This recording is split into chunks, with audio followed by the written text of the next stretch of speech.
High guys, welcome to my channel Gayatri's here. আমি হচ্ছি তোমাদের সাথে গায়ত্রী, আর আমার নতুন একটি ভিডিওতে তোমাদেরকে অনেক অনেক স্বাগত। তো তোমরা আমার থাম্বনেল থেকে বুঝতেই পারছো, আজকে হচ্ছে এখন আমরা যাচ্ছি বেনারস। আর এখন বাজে প্রায় রাত্রি 8:30 9টা।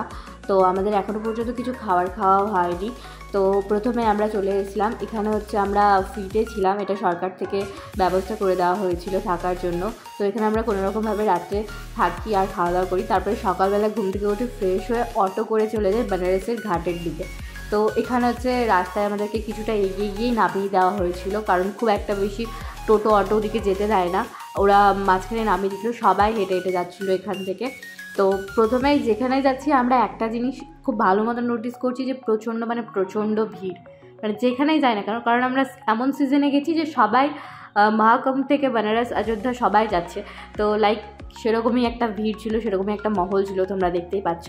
আর পুরো আমার এই কয়দিনের জার্নিতে আমি যা দেখেছি, আমি ভেবেছিলাম যে আমি অনেক সাজুগুজু করবো এটা সেটা, বাট কিচ্ছু করতে পারিনি। আর তো আর বেনারসের গড়ি দেখে জাস্ট মন মুগ্ধ হয়ে যাচ্ছিলো। তো আমরা প্রায় ঘাটের দিকে চলেই এসেছিলাম। তো প্রথমে আমরা এসেছিলাম দশমবেদ ঘাটে। ঘাটের কাছে এসেও দেখি অনেকটাই ভিড়। এটা হচ্ছে দশমবেদ ঘাটের একটা মন্দির ছিল, এটা হচ্ছে হনুমান মন্দির আছে। তো তারপরে আমরা প্রথমেই নেমেই হনুমানজিকে দর্শন করে নিয়েছিলাম। হনুমানজির কাছে মাথা টেকেছি, মাথা টেকে নিয়ে পাশেই একদম দেখলাম একটা দোকান আছে, সেখানে হচ্ছে রুদ্রাক্ষ, টিপ, মেয়েদের সব চুড়ি, কানের দুল, সুন্দর সুন্দর ব্রেসলেট সমস্ত কিছু সেল করছিল। তো আমি এখান থেকে কয়েকটা জিনিস নিয়েছিলাম। তারপরে পাশে দেখছিলাম একটা ঘুগনির দোকান ছিল। এখানে না ঘুগনিটা একেবারে টোটালি আলাদা রকম প্রসেসে তৈরি করে। আমার জাস্ট ঘুগনিটা আমি যে খেয়েছিলাম আমার মুখে এখনও পর্যন্ত লেগে আছে। প্রসেসটা জাস্ট তুমি ওদের দেখো। লাইক প্রথমে ওরা ঘুগনি দিল, তারপরে হচ্ছে একটা পাপড়ি ভেঙে দিল, যেটা আমরা মালদাতে পাপড়ি চাট খাই, বা আমাদের মালদাতে বা বাইরে যেখানে হোক না কেন। তো প্রথমে ঘুগনি, পাপড়ি চাট, তারপরে আবার ঘুগনি দিল, তারপরে একটা গোটা সিঙ্গাড়া ভেঙে দিল, তারপরে হচ্ছে পেঁয়াজ কুচি দিয়েছিল।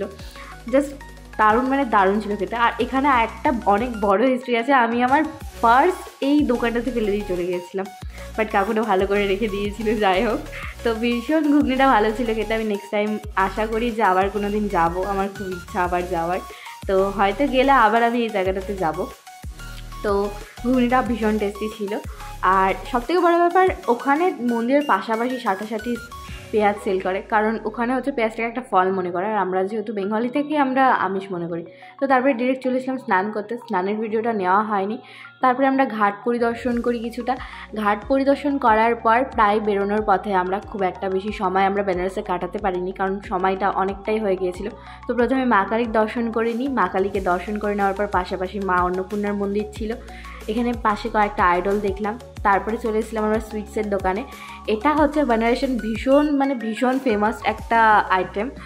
আমি এটার নামটা মনে করতে পারছি না, কী যেন একটা বলেছিল, মালাইও, হ্যাঁ এটার নাম হচ্ছে মালাইও। ভীষণ টেস্টি, হ্যাঁ মোটামুটি টেস্টি ছিল। তো এখানে বাঁদর ছিল, সাপ ছিল। সাপটা দেখে জাস্ট ভয় লাগছিল, সবাই হাত দিচ্ছিল, বাট আমি পারিনি, ভয় লাগছিল। এখানে খুব সুন্দর সুন্দর ব্যাগের কালেকশন ছিল। আর তারপরে আমরা চলেছিলাম আরেকটা আইডলের দোকানে। আমি ভাবছিলাম কিছু আইডলস নিব, বাট নেওয়া হয়নি। নিয়েছি, আমি অযোধ্যা থেকে নিয়েছি, সেটা তোমরা পরের ভিডিওতে দেখতে পাবে। তারপরে এখানে ছিল চূড়া। আমি চূড়া পরতে অনেক ভালোবাসি, আমি আগেই নিয়েছিলাম 3-4টা।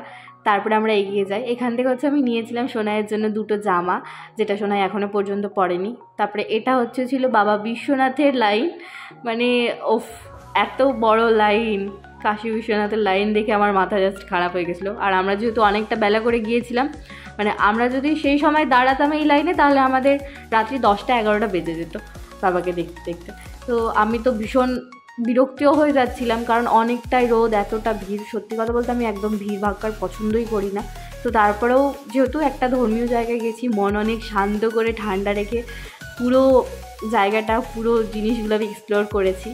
তো এখানে আমি একটু টায়ার্ড হয়ে গিয়েছিলাম, আর সবাই ভীষণ টায়ার্ড হয়ে গিয়েছিলো। তো তারপরে আমরা চলে এসেছিলাম আমরা যেখানে আমরা স্টে করেছিলাম সারা রাত।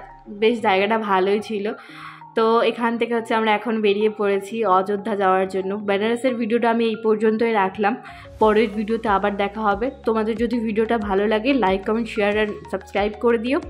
নেক্সট ভিডিওতে আবার দেখা হবে। টাটা।